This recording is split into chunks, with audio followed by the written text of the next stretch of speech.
All right, so my topic this week is going to be about we're talking about WWE wrestlers and Randy Orton. I want to talk about the negatives that have occurred. I want to talk about the people that may have been misses in the All Elite Wrestling company that have come from the WWE. So your Chris Jericho's, Tony's company, Tony guy, the Tony guy, Tony Cocaine's, Tony Cocaine, Tony Cocan. Yeah, Tony Cocan. Yeah, I like that. Tony Cocan. Tony Cocanye. Oh, I like that. You're welcome. So we got patent that. Obviously Jericho, Moxley, Bryan, Punk, guys that fit that role. FTR, Andrade. But there have been misses. Buddy, Andrade, Matt Hardy, Jeff Hardy, Keith Lee, Lance Archer. I mean, there have been guys that have been misses since they've come to AEW. Whether it be Tony with the overhype, huge announcement, or it's we're going to use them for 3 weeks and then they're going to fall off the fucking face of the earth, a la see Brian Cage. I mean, I don't want to like rapid fire it, but because we don't have Joe on, we probably could rapid fire and say if we're thumbs up or thumbs down on former WWE guys in AEW. You want to run down? You want to list the guys?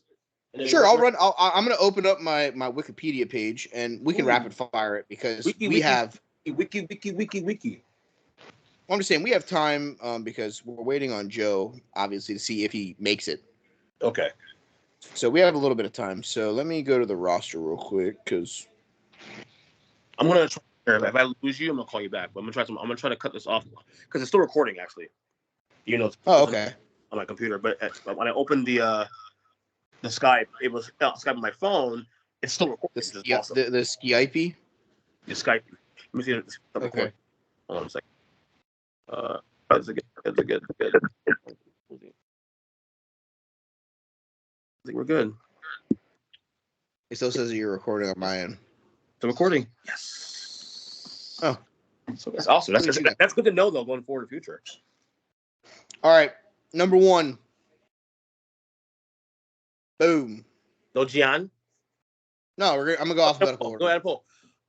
He hasn't been a miss. He's been used. I mean, obviously, we may not like the direction he's going right now. I don't know. I okay with the most part. I don't think he's been a miss. I think he's been pretty. I mean, he already got a title shot, 2 title shots actually since September. I think he's been used like a star, the way he was in NXT. He has obviously he gets popped, so I don't think he's been a miss. I think he's been. I mean, we can argue about the future booking and whatnot, and if you like what direction they're going in, but in terms of him being AEW, he's definitely a star on that roster. I'm gonna go push. Okay. I don't think they've done anything extraordinary with Adam. Right. But I don't think they've done anything that's been detrimental to him or the company. Right. It's just kind of been like, we knew he was going to come in. We knew he was going to get pushed right away.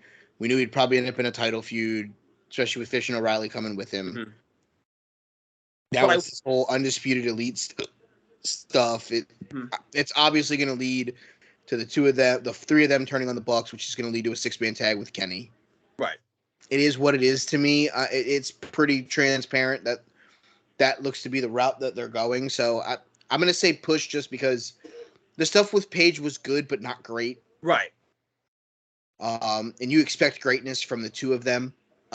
It wasn't great. Is that the 2 of their styles not meshing very well, or is that a shitty storyline to get us there? I don't know. I can't. Too early. It's just too early. I would have them see him get a TNT title shot as opposed to the World Cup. That's the other reason why I kind of said was push was because you expected what he got. Nothing has surprised me. Right. In the Adam Cole era in All Elite Wrestling. So that's why I'm more of a push than a thumbs up or a thumbs down, because I don't want to. I want to believe that him and Adam Page are going to have another match sometime down the road, and it's going to be fantastic. It's going to be greater than what they did in the previous matches, but I'm holding my breath that we get there. I also feel like they're waiting for Omega to return to really start. I mean, I think that's just the easy storyline. The Bucks and Kenny versus the Elite. So I just think that's easy. Right. Next up, we talked about him. We mentioned his name, Andrade El Idolo. There's obvious disappointment. There's obvious disappointment. Yeah, definite thumbs down. Now, he's had great matches. Let's give him that when he's on TV. But he's not on TV much. And he's part of the Andrade Hardy family offering. Right. They're trying to find... Oh, look who's arrived. There he is. To be fair, I had a rain delay. I am a walking baseball game. Okay. You're forgiven. You're forgiven, buddy. I wanted to be here sooner, but I know. It's okay. It's raining biblically outside right now. Have you looked out the window? Yeah, it's pretty bad. Yeah, it's pretty bad out here, too. It's crazy. Like, I was standing... Okay, I literally just got in my Uber from outside the restaurant and then got out right outside, like, the staircase to get into my apartment. Was soaking wet.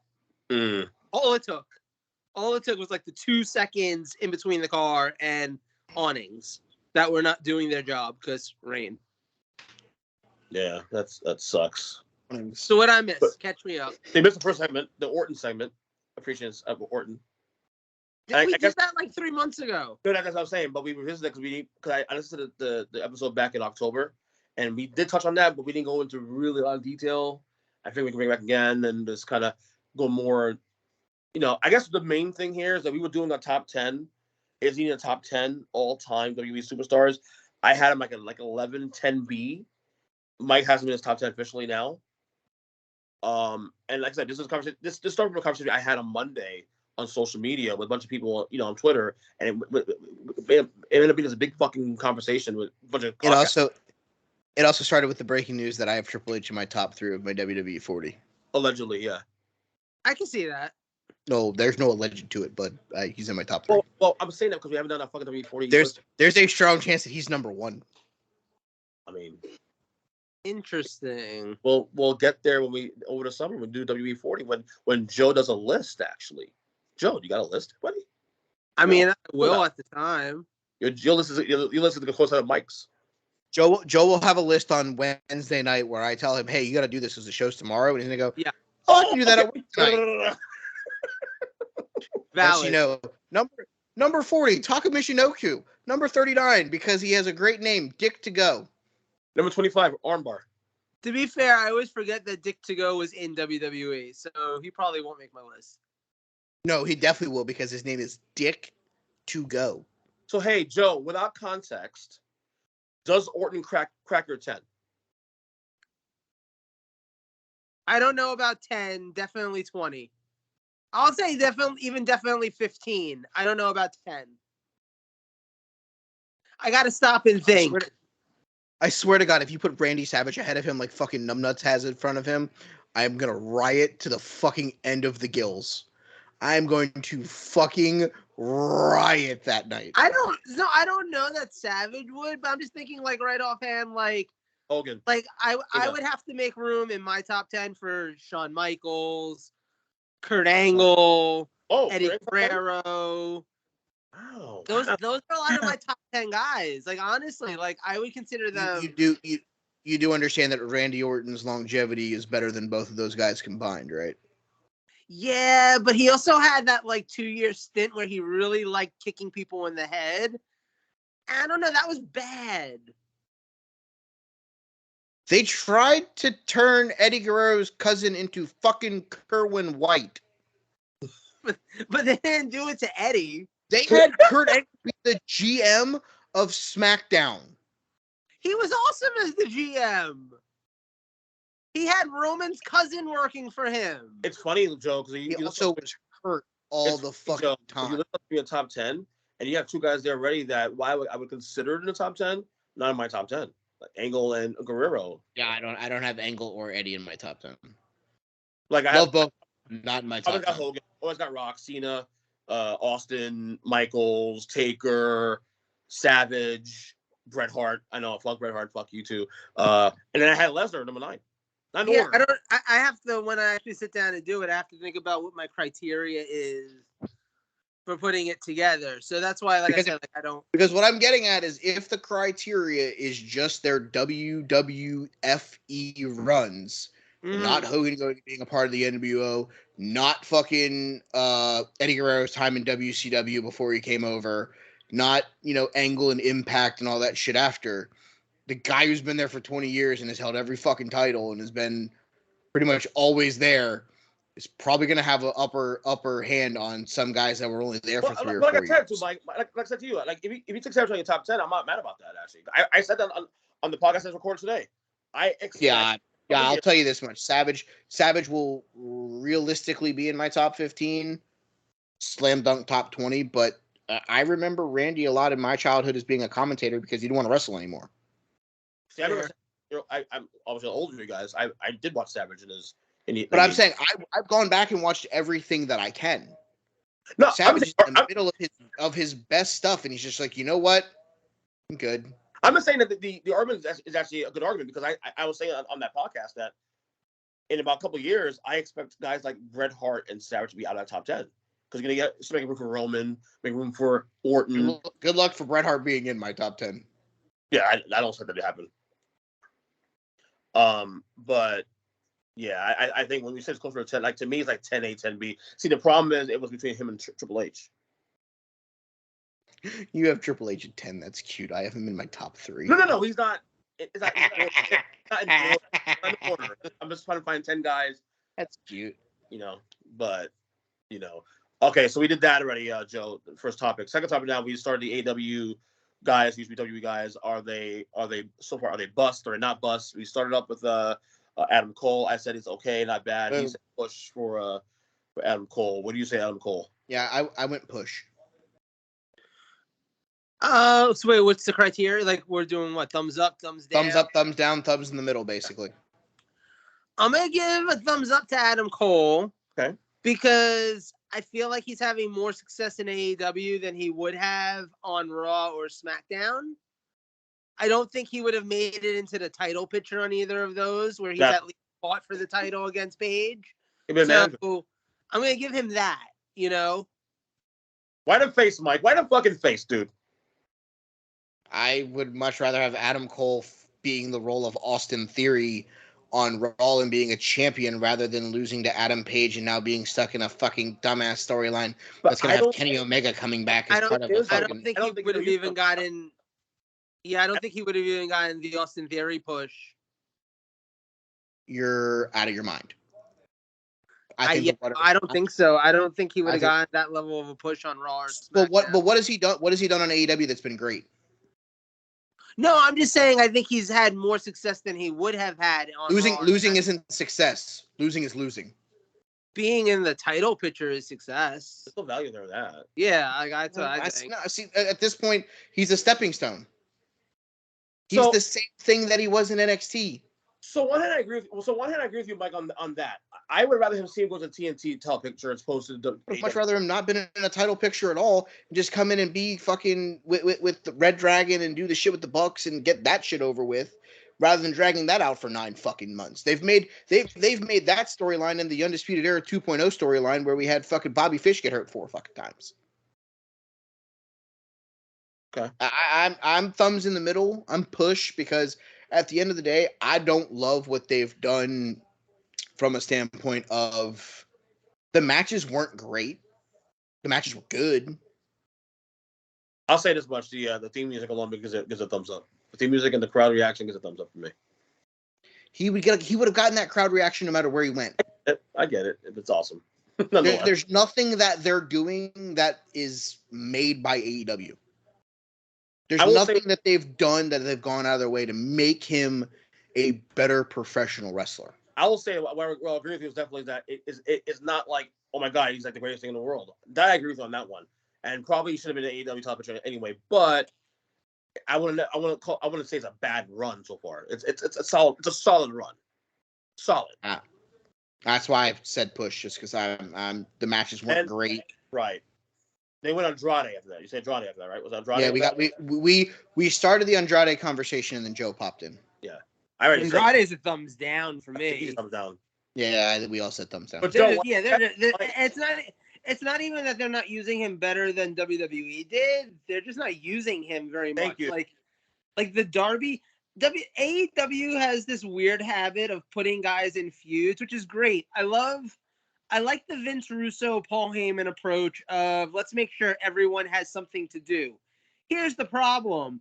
They do it, and then they only have some of these feuds appear once every, like, 3 months. Right. Like, Serena Deeb and fucking Hikaru Shida have had the same feud going on since, like, November, and they've had 3 matches. That's crazy. I don't need that to all happen in 1 month, but that's crazy that, like, it's been 6 months and you've had almost, like, no progress. What's her name hurt, though? I don't know. I thought Shida was hurt. I mean, she could have been. But even so, like, just like there's other feuds that fit that same mold in AEW, and I feel like like Darby and Andrade is another example of that. And honestly, their casket match really wasn't all that great either, so it kind of had a womp womp ending, you know. So yeah, he was one of those guys that I kind of was hoping would come in and maybe be in the title picture of some capacity, and instead he ended up dealing with Matt Hardy and all that BS. And it's just been dumb. I'll say this much with Andrade. When he's on TV, which is rare, obviously, he's having great matches. But he's a guy that has great matches. Right. Go ahead, Mike. Angelo Parker. Who? Jeff Parker from the Jericho. I was going to say he's half a 2.0. Yeah. Who was he? Jagged back in like Chicago? Yep. Scott Jagged Parker. Huh? What were their names on the indie scene? Scott Jagged Parker and Big Magic Shane Matthews. Big Magic Shane Matthews. I'll go push. No, I'm giving these guys a thumbs up because they literally went from basically being jobbers in NXT to they were jobbers in AEW, but they were jobbing to Sting. Like upgrade in your jobbing. And I went from jobbing to Damian Priest to jobbing to Sting. Exactly. Like, I'm sorry, that's an upgrade. You're doing better in your career when you're losing to Sting versus losing to someone on NXT. And now they're hanging with Jericho. Like, yeah, they don't really wrestle that often. I haven't seen them in any. They're probably wrestling on Dark Elevation. Dark Elevation Dark. Yeah, like they're probably getting all the wins against Big Shotty Lee Johnson or whatever the fuck his name is on that show. But 37-0, baby. We're in line for a tag title match. Here we go. They got more wins over QT Marshall than the Big Show does. Right. But, yeah, no, I'm going to give them a thumbs up just because, like, yeah, they might not be doing a lot, but they're doing a lot more than what they were. Because anytime you're hanging with Jericho and you're part of a group with him and all of that, like, come on, that's big. Yeah. Next up, Billy Ass of Billy Ass and the Ass Boys. I'll say thumbs up only because they're actually being used more on TV for the last like a month. We're the Ass Boys. I go thumbs up. Billy Ass and the Ass Boys. They're at least doing something. Before they weren't. They were on fucking Dark most of the time. Now they're actually Dark Elevation Dark. Dark Elevation Dark. Dark Elevation I'll Dark. go thumbs up. I go thumbs up actually. You too? Billy Gunn. Billy Gunn.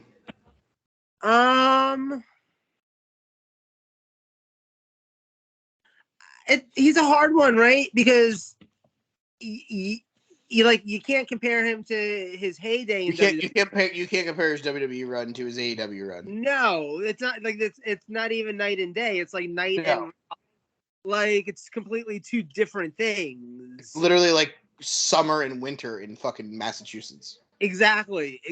So no, like you can't compare in that regard. I'm just gonna say thumbs up because he's doing more in AEW right now than he would be in WWE. This is a fact. Sure. I also just enjoy the fact of his shit with Danhausen. Yeah, fair. I'll go push on him. That makes sense. Next up, Robert W. Fish. He's doing the exact same thing he was doing in WWE. I'm gonna go thumbs down. Okay, why? Really? You brought them over to make your tag team division better. Your tag team division was already great. They're not bringing anything to this tag division that you don't already have. Yeah, and I agree with you too. I His feel like promos, blew it. They kind of his blew it promos with are the kind Red of Dragon, Young Bucks stuff like that. We don't. oh, I don't need them being the undisputed elite right now. I need them fighting each other. bingo. I'll That's go, that's I'll go push. I'll go thumbs down. next I'll up. agree with Mike. Next up, Daniel Bryanson. That's thumbs up. That's easy. That's easy. I will say that it was a push for me Mhm. until this Blackpool like Fight Club thing with Uter and Mox and Regal, because I think that this has the ability to be a lot of fun. But his stuff with Paige was kind of meh to me. It wasn't. You I enjoy needed, like, that match? it's not that I didn't enjoy that match. That's not like, okay, I'm showing a random wrestling fan one match that AEW puts on. It's not in my top 5. Okay. It's not. It's probably not making a best of DVD for me. If I gotta make a best of DVD to give someone to watch 10 matches, it's probably not there. And that's a damn shame, because Adam Page and Brian Danielson, both great individual professional wrestlers. I'll tell you. I was expecting more from that I'll match. tell you what top 5 with me would be the fucking Orange Cassidy Pac Omega match from last year in Double Nothing. Sure. That was a fantastic match. So you go down. No, I'm up on Brian just Okay. because of the Blackpool Fight Club. That's it. It's different than anything he ever did in WWE, so I'm actually enjoying it. It kind of gives me throwback. You're gonna get your fucking head kicked in. Yeah. Ring of Honor days. So that's always been a plus for me. But if we would have done this 3 months ago, I would have been wholeheartedly thumbs down on Brian's run so far. Okay. I think it's a push. I'm gonna go push. Okay. Only because I feel like he'd be doing something at the same level, if not even a higher level, in WWE right now. I think he'd be doing something on a higher level, personally. Possibly, yeah. I mean, he may have won the U.S. title and been feuding with Austin Theory instead of Finn Balor. Right. Which would have probably had just as good as matches as he had with Adam Page. Yeah.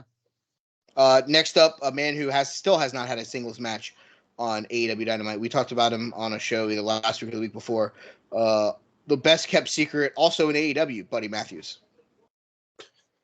That's the biggest thumbs down on this list, right? I don't know about the biggest, but it's definitely a slam thumbs down. Like we have established, he hasn't even had a match on Dynamite yet. Can I put like not available on N/A? Like seriously, like no, because he's had a match on the pay-per-view pre-show.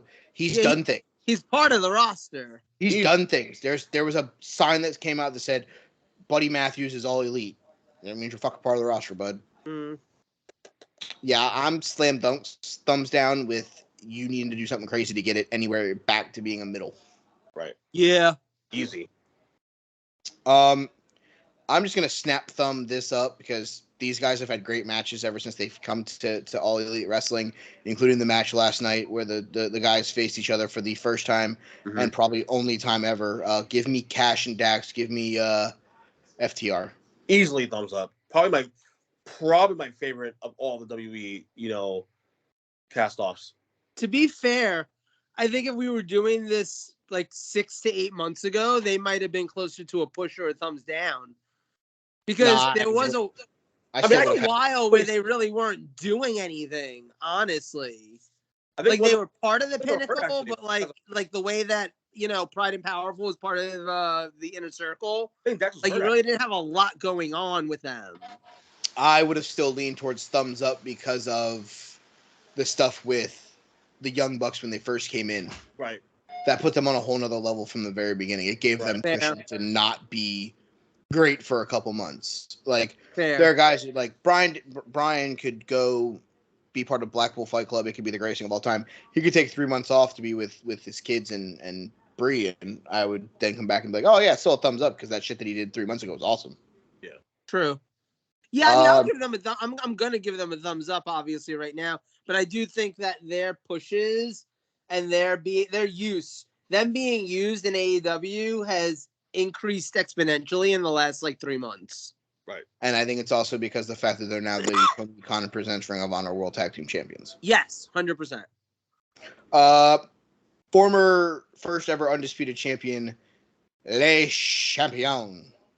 Even though I hate this fucking Jericho Appreciation bullshit, you have to say thumbs up because of the run early in the first year. The first year automatically puts him in the thumbs up. Now, I don't like they've done the last year with him, obviously, but this first year and a half, I give him a thumbs up. Is it weird to go like push on him? Because I'm kind of at the push too with him.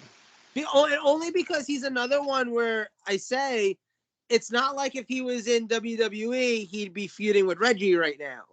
You know, Sure. like he'd be out there. He would have had a big match. He gets a harder grading scale than your like Dustin Rhodes or your Billy Gunn.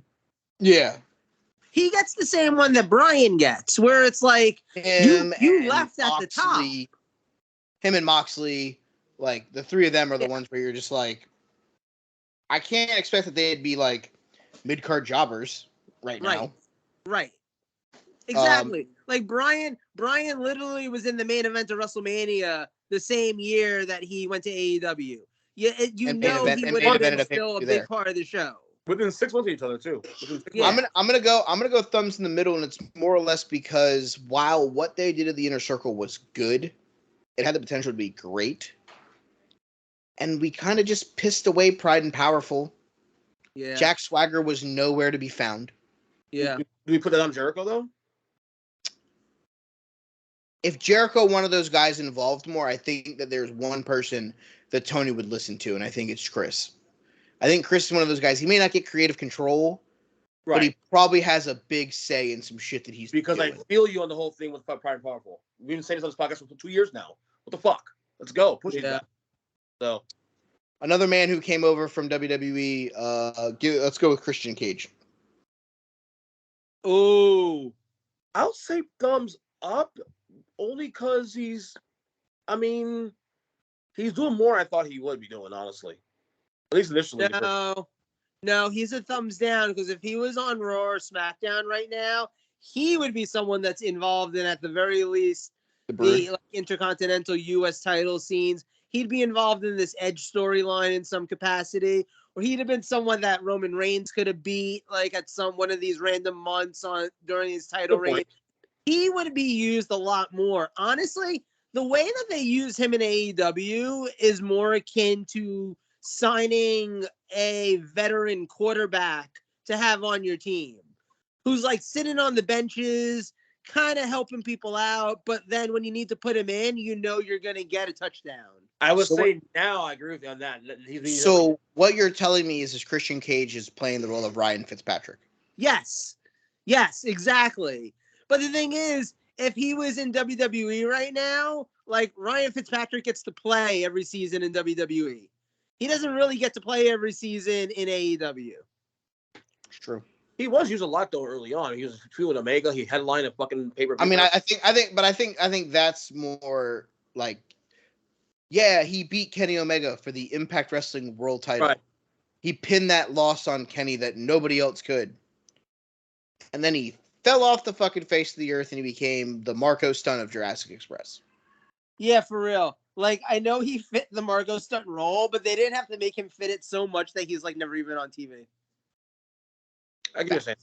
Although I do feel like from the last couple of weeks, I think a Christian Cage heel turn on Jungle Boy is imminent. I don't know where they go with it from there, but I feel like it's imminent.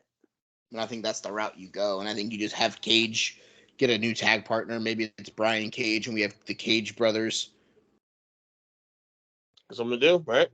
I wouldn't be against that. We're bringing Gangrel and like one up what WWE's doing. New Brood. Next up, this guy's gonna automatic thumbs up, but I think we need to talk about him anyways because he wouldn't be in wrestling if it wasn't for AEW. It's Phil from Chicago. Thumbs up. Yeah, that's a thumbs up. You can't really compare he's not one where you can be like, oh, but he'd still be in a major role in WWE or whatever, because it's hard to imagine that he'd be in WWE right now.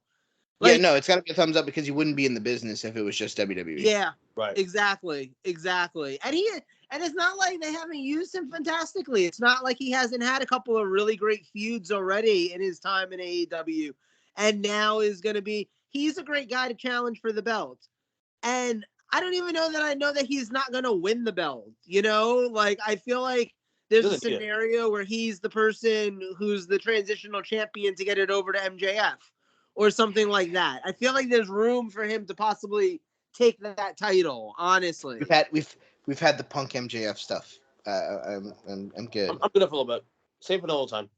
I'm good on that right now. Well, I mean, I'm talking about like 6 months down the road. I would rather Max just beat Paige. Fair. I think it just makes so much more for Max's character. If Paige goes through everybody, and Max is just there to pick the pieces up at the end. Right. Just makes Max such a fucking hated character, and I think it makes it so much better for them.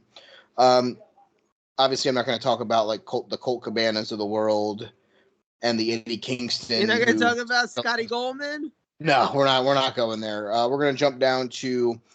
We talked about him a little bit in the Jericho Appreciation Society conversation / the fucking Inner Circle. The All-American, American, Jack Swagger. Oh, jeez. Wow. Why is he even there? Hello, Magnum. I thought that was a soundboard. I thought that was someone playing a soundboard. Nope, that's Mags barking at the thunder. I love that. That's Thunder. I hear here too. Thunder also. Yeah. Easy thumbs down, buddy. Easy thumbs down. It's only a thumbs down because he's never around. But that too. Which is a good reason to be a thumbs down. But I'm just saying, like, that's literally Max, nobody. That's literally the whole reasoning why he gets a thumbs down. It's not like he's not great. It's just that doesn't do me a lot of good if you're not there. Like you could be the best employee that a company has, but if you call out sick 3 times a week, you're not the best employee. That's facts. Do all agree thumbs down? All 3 of us? Yeah. Yeah. I'm gonna lump him in with his brother here. Let's go with the Hardy Boys. Ooh. As a unit? No, I'm just gonna lump them in together. We can talk about it both at the same time. Oh, thumbs down. Thumbs down. I mean, I haven't really felt the Hardy stuff really. Matt Hardy's whole run, I've really. So the Hardy Boys as a tag team, I think, are a thumbs up. Right. Okay. I like what they're doing so far. I like having them existing in the AEW tag team scene. I think that's great stuff, honestly. Right. So I'm a fan of where they're going right now. It's been a long, painful road to get there with Matt Hardy. I'll say that. Yeah. He's probably had one of the worst runs of anyone who's jumped over because they didn't know what to do with him. They tried to get the broken Matt Hardy stuff to work. It didn't. Then they tried to do like him doing all his different timelines and it didn't work. Then they tried to do that big money Matt thing. That was awful. So Team Extreme Matt Hardy might actually be the best version of Matt Hardy that we will ever get in Matt AEW. Harvey? Did you just say Matt Harvey, Mike Adams? No comment. If you were saying Matt by himself, definitely was thumbs down. But if you're going to bring the Hardy Boys together, I mean, a push to thumbs up. Hardy Boys, thumb in the middle. Jeff Hardy, I guess middle because we haven't done anything. Matt Hardy, thumbs down. Yeah. Totally agree with you on that one. I mean, I think this guy's going to be a thumbs up from all of us, but I guess we have to mention Gian. So this is actually kind of weird because, like, I love his first year, and then he got the belt, and I was like, okay, this is not an interesting title reign. Oh, good job. That was cool. Thanks. That was awesome. You say this works on my side, on my end. Raise your hand. No. Hey, You raised your hand. No, so honestly, I mean, honestly, I actually consider doing a push to thumbs down actually at one point. Because I feel like after his first year when he got the title, kind of got boring. Outside like maybe the Kingston feud a little bit was all right, but other than that, I've been kind of meh. Sir, I need you to click that button that says raise your hand and put your hand down. Oh shit, still there. Holy crap. Hold on. Lower hand. Yeah, there it is. I'm gonna go push. I'm gonna go thumbs up for Gian. Okay. Yeah, I'm thumbs up too. And to me, he's another one like you were saying with Brian. Like I think this Blackpool Fight Club, whatever the fuck they're calling it, like that has helped me become more of a fan of him in AEW again. Yeah, it was pretty rough when he came back. Yeah, exactly. Yeah. But now that there's meaning behind the way that they got there, I'm for it. I will say as much though, since come back from his little sabbatical, he's trending toward thumbs up again. So yeah, I will say. All right, this next guy is a guy that I'm slamming thumbs down, and you will never convince me that it's not a thumbs down right now. I'm gonna Baskin Robbins in his glory. I'm gonna go with Keith Lee. Oh my God, they literally signed him so that they had someone to wrestle every week on Dark. Yeah, thumbs down for me. Wow. You let the Dark guy fight on Dark. That's Wow. Wow, Joe, we just went there with the Dark comment on Dark. Wow. All right, moving on before we get canceled by some kind of FCC member somewhere who's listening. It's gonna happen sometime. Shen, I mean, I think Kyle O'Reilly is the same thing as Bobby Fish. I think it's thumbs down. So I don't necessarily know that we need to. Yeah, I feel like Red Dragon just kind of gets lumped together. Yeah. Although at least he's not doing whatever the fuck version of Orange Cassidy he was trying to do in NXT. Thank God. Next up, a guy, again, I'm slamming thumbs down, and I don't think you can convince me otherwise. He was red hot when he came in, and now he's about as fucking cool as the other side of the pillow. Malachi Black.